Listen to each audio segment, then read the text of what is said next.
भारत नेपाल में सौर परियोजना को लेकर हुआ बड़ा समझौता। पीएम मोदी बोले पड़ोसी देश की शांति और समृद्धि के लिए हमेशा देंगे साथ। 3 दिवसीय यात्रा पर भारत पहुंचे नेपाल के प्रधानमंत्री शेर बहादुर देउबा ने आज हैदराबाद हाउस में पीएम नरेंद्र मोदी से मुलाकात की। दोनों नेताओं की बैठक के दौरान सौर परियोजना को लेकर एक बड़ा समझौता भी हुआ।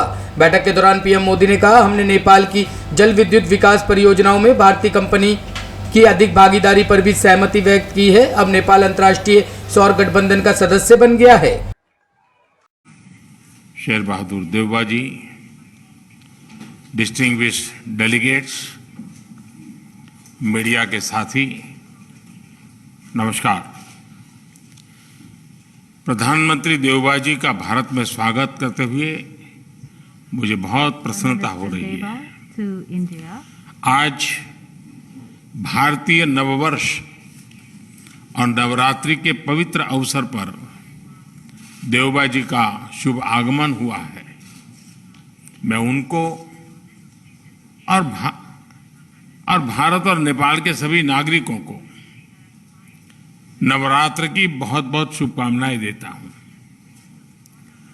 देउबा जी भारत के पुराने मित्र हैं। प्रधानमंत्री के रूप में यह उनकी 5वीं भारत यात्रा है। भारत नेपाल संबंधों के विकास में देउबा जी की महत्वपूर्ण भूमिका रही है। फ्रेंड्स, भारत और नेपाल की दोस्ती, हमारे लोगों के आपसी संबंध, ऐसी मिसाल विश्व में कहीं और देखने को नहीं मिलती।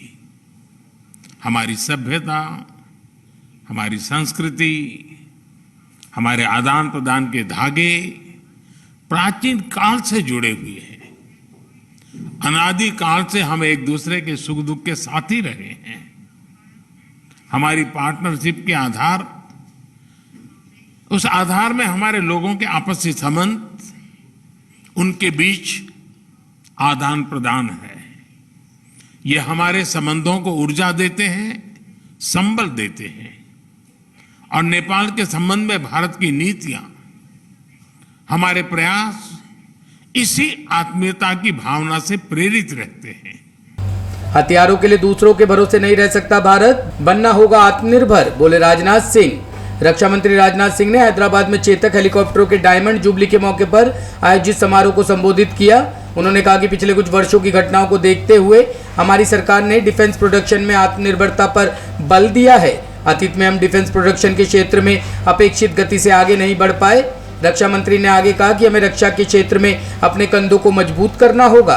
रक्षा क्षेत्र में अपनी जरूरतों के लिए दूसरे देशों पर निर्भर नहीं रह सकते हैं। इस इवेंट के माध्यम से एक बात और मैं आप लोगों के बीच रखना चाहूंगा।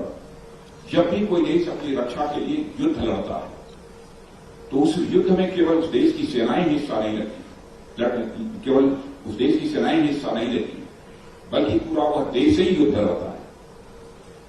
उसमें हमारी आर्म फोर्सेस के अधिकारी और जवान तो अपना योगदान देते ही हैं, और साथ ही उतना योगदान हिंदुस्तान एरोनॉटिक्स लिमिटेड जैसे संगठनों के पूरे मेहनती साइंटिस्ट, इंजीनियर्स, टेक्नीशियंस और मैसेजिस्ट का भी होता है, जो चेतक जैसे समर्थ और सक्षम हेलीकॉप्टर्स अथवा अन्य प्लेटफॉर्म का निर्माण करते हैं।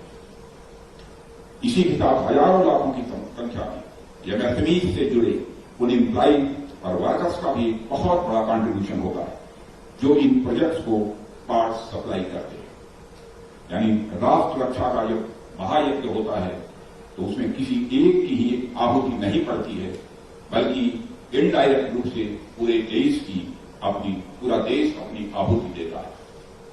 आज का यह उत्सव उन अनेक कर्मवीरों की मेहनत और समर्पण के सम्मान का यह उत्सव है, जिन्होंने किसी भी प्रकार से देश की सेवा में अपना योगदान दिया है। मैं इस मंच से उन सभी कर्मवीरों को नमन करता हूं और देशवासियों को आश्वस्त करता हूं कि राष्ट्र की सुरक्षा हमारी सर्वोच्च प्राथमिकता है और इसे सुनिश्चित करने के लिए हम पूरी तरह से प्रतिबद्ध हैं। और इस अवसर पर अधिक कुछ न कहते हुए मैं Indian air force headquarters training command और एयरफोर्स स्टेशन हाकिमपेट को इस आयोजन के लिए विशेष रूप से बधाई देता हूं। और यह इवेंट इस अद्भुत मशीन से जुड़े वैरियर्स, इंजीनियर, साइंटिस्ट,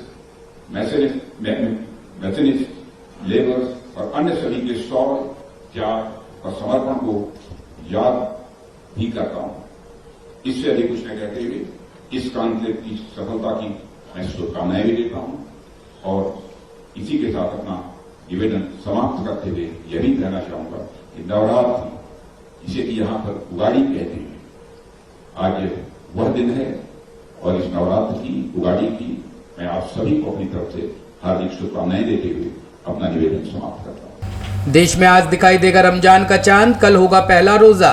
भारत में आज रमजान का चांद दिखाई देगा। इसके बाद देश भर में रविवार यानी कि 3 अप्रैल को पहला रोजा रखा जाएगा।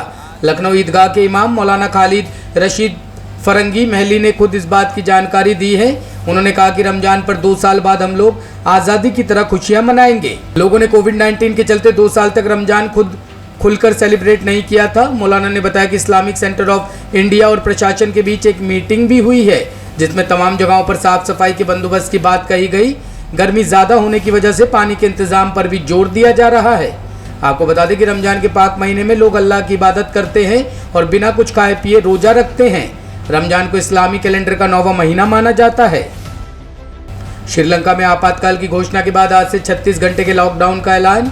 श्रीलंका में आपातकाल की घोषणा के बाद अब 36 घंटे का राष्ट्रव्यापी कर्फ्यू लागू कर दिया गया है। कर्फ्यू शाम से लागू होगा और सोमवार सुबह हटा लिया जाएगा। सरकार ने कर्फ्यू लगाने के पीछे सार्वजनिक व्यवस्था की सुरक्षा का हवाला दिया है। फिलहाल श्रीलंका के अलग अलग हिस्सों में बड़े पैमाने पर विरोध प्रदर्शन हो रहे हैं। आगजनी की भी कई घटनाएं सामने आ चुकी है। श्रीलंका वर्तमान में ऐतिहासिक आर्थिक संकट से जूझ रहा है और ईंधन, रसोई गैस तथा अन्य आवश्यक वस्तुओं के लिए लोगों की लंबी कतारें देखी जा रही है। पार्टी महासचिव और मंत्री दयासिरी जयशेखरा ने कहा कि केंद्रीय समिति ने शुक्रवार को निर्णय लिया कि संसद में प्रतिनिधित्व वाले सभी दलों को शामिल कर सरकार के गठन को लेकर आग्रह किया जाए। इमरान की सत्ता के खतरे के बीच पाक सेना प्रमुख का बड़ा बयान का भारत के साथ सभी विवादों को बातचीत के जरिए सुलझाया जाए। पाकिस्तान के प्रधानमंत्री इमरान खान की कुर्सी खतरे में है। विपक्षी पार्टियों के निशाने में आए इमरान खान अब भारत की विदेश नीति की तारीफ कर रहे हैं। इस बीच पाकिस्तान के सेना प्रमुख जनरल कमर जावेद बाजवा ने कहा कि भारत के साथ सभी विवादों को बातचीत के जरिए शांतिपूर्ण तरीके से सुलझाया जाना चाहिए। जनरल बाजवा ने 2 दिवसीय इस्लामाबाद सुरक्षा संवाद सम्मेलन के अंतिम दिन ये बात कही। थल सेनाध्यक्ष ने कहा कि खाड़ी क्षेत्र में दुनिया का 1/3 हिस्सा और अन्य जगहों पर किसी न किसी तरह के संघर्ष और युद्ध में शामिल होने के कारण ये महत्वपूर्ण है कि हम अपने क्षेत्र से आग की लपटों को दूर रखें। जनरल बाजवा ने कहा कि पाकिस्तान कश्मीर विवाद सहित सभी लंबित मुद्दों को हल करने के लिए बातचीत और कूटनीति का उपयोग करने में विश्वास रखता है और अगर भारत ऐसा करने के लिए सहमत होता है तो वह इस मोर्चे पर आगे बढ़ने के लिए तैयार है। ब्यूरो रिपोर्ट, टीम तफ्तीश न्यूज़।